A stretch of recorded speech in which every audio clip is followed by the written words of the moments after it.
Welcome to this explainer. Today, we're going to completely reframe a habit that, let's be honest, almost all of us have. We're diving into the architecture of preemptive surrender. We're going to look really closely at something we do every single day and break down the hidden, kind of fascinating mechanics behind it.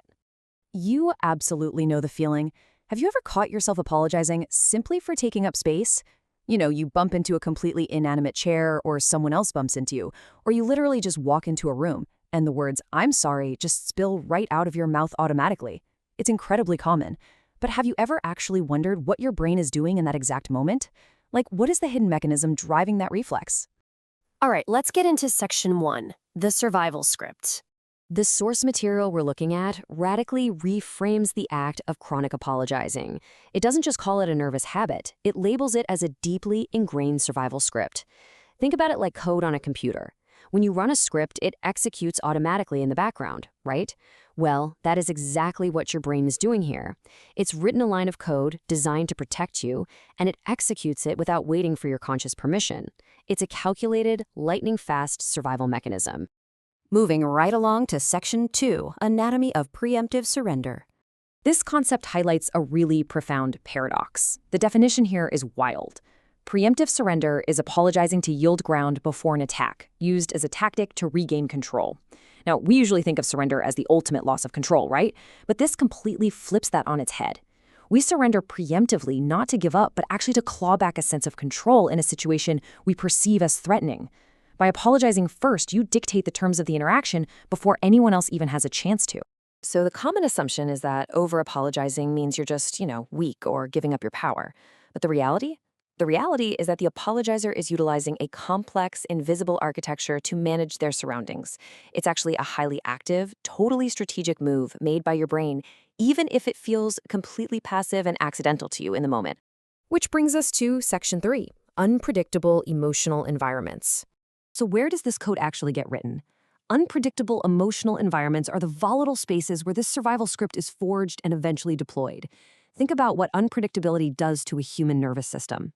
If you can't predict how others are going to react to you, like if the emotional weather of a room can just change without any warning, your brain has to find a way to stabilize things. And apologizing, that becomes the go-to tool to neutralize that unpredictability. Let's break down the exact chronological chain of how navigating a volatile space triggers the brain in real time. Step 1, you enter an unpredictable emotional environment.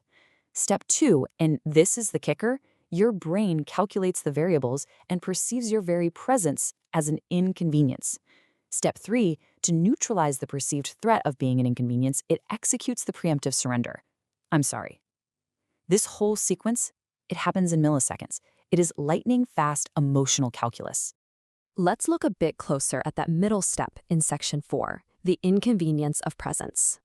Here is exactly how the brain adapts to all that chaos. Constant emotional unpredictability leads to the self being perceived as a burden. And that tragically concludes with your mere presence being labeled as an inconvenience to others. This matters so much because it completely changes how we view the people around us who are constantly apologizing. They aren't just being overly polite. Their brain has literally labeled their physical existence in that room as a disruption that desperately needs to be smoothed over. And that leads us to our final takeaway in section 5, the permission to exist. I really want to just pause for a second and let this idea sink in. Quote, the brain starts to believe its own presence is an inconvenience that requires permission. That is the core takeaway of this entire concept. When someone is trapped in this cycle of preemptive surrender, they are quite literally asking for permission to exist in that space. The apology is basically the toll they pay just to stand in the room. As we wrap up this explainer, I want to leave you with something to chew on. Take a really honest look at your own environments. Think about the places where you find yourself saying, "I'm sorry," the absolute most. Are you really apologizing for a mistake? Or, based on the architecture we've just unpacked today, are your apologies actually hidden requests for permission to simply be there? Thanks so much for joining me for this explainer, and I genuinely hope this reframes how you think about the space you take up in the world.